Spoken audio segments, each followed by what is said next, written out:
தேங்காலே புக்கிரந்து சீர்த்தமுலை பத்திவாங்க உடன் நிறைக்கும் வள்ளல் பெரும் பசுக்கள் நீங்காத செல்வம் நிறைந்து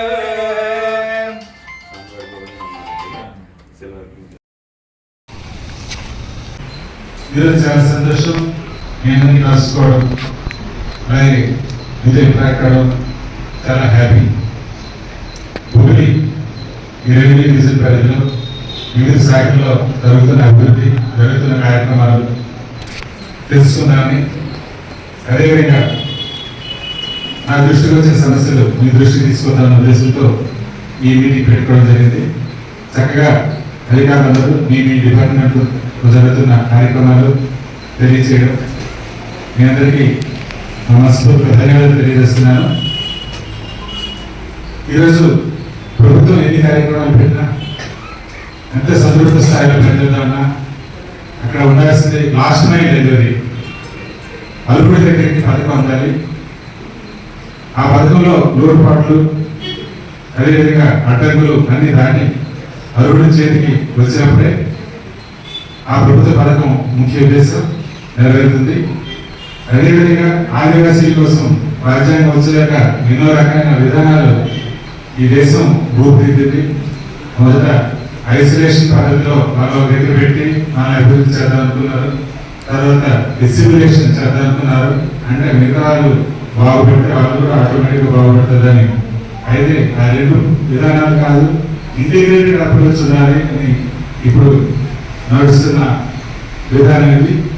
సమగ్రంగా వాళ్ళకి అవసరమైన పాలసీ కానీ వాళ్ళ డిమాండ్ మేరకు వాళ్ళ టార్గెట్ దగ్గరికి వెళ్ళేలా అందరి సమన్వయంతో చేసినప్పుడే అభివృద్ధి జరుగుతుందనేది ఈ విధానం ప్రస్తుతం నడుస్తుంది. వాటి కోసమే ఐటీడీఆర్ ఉన్నా సరే, అలాగే వివిధ శాఖలు ఉన్నా సరే.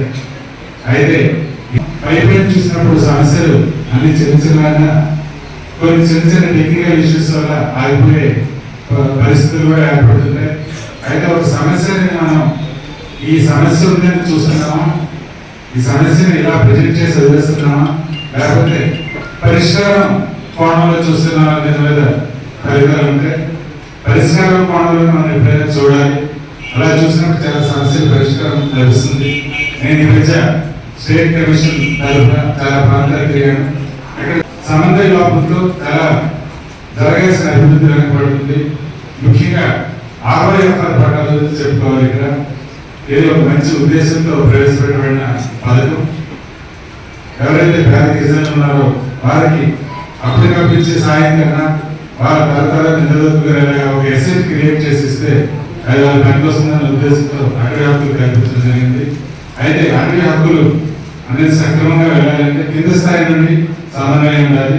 ముఖ్యంగా రెవెన్యూ, ఫారెస్ట్ డిపార్ట్మెంట్స్ సమన్వయంతో ఉండాలి. ఇద్దరు ఉద్దేశం ఒకటే అయి ఉండాలి. ఏంటంటే అక్కడ అర్హుడు నష్టపోకూడదు, అర్హుడికి అందాలి. అనర్హుడికి ఎట్టి పరిస్థితులను మనం ఎంకరేజ్ చేయకూడదు. ఎందుకంటే దానికి కంత ఉండదు అనారోగ్యానికి ఇస్తూ పోతే. కానీ అర్హుడు మాత్రం ఒక సెంటు భూమి కోల్పోయినా ఆడెంతో భవిష్యత్తు పోతుంది. ఆ ఉద్దేశంతో రెవెన్యూ, ఫారెస్ట్ డిపార్ట్మెంట్స్ కలిసి కూర్చొని సరైన తీరులో ఆ సమస్యను పరిష్కరించబోతుంటే చాలా సమస్యలు పరిష్కారం అవుతాయి. మన ప్రాంతంలో కూడా ఆ సమస్యలు ఉన్నాయి. అదే మేడం చెప్పారు, తొందరలో ఫారెస్ట్ వారితో కూర్చొని ఈ సమస్యను పరిష్కారం చేసేలాగా ప్రతి ఒక్క అర్హుడైన ఆదివాసీకి దక్కాల్సిన భూమి దక్కేలా కృషి చేస్తా ఉన్నారు. చాలా సంతోషం. అదేవిధంగా మిగతా విషయాల్లో కూడా కొన్ని విషయాలు చర్చకొచ్చాయి. ఆ విషయాలన్నీ కూడా రానున్న నెల 2 నెలల్లో పరిష్కరిస్తారని చెప్పారు. చాలా సంతోషంగా ఉంది.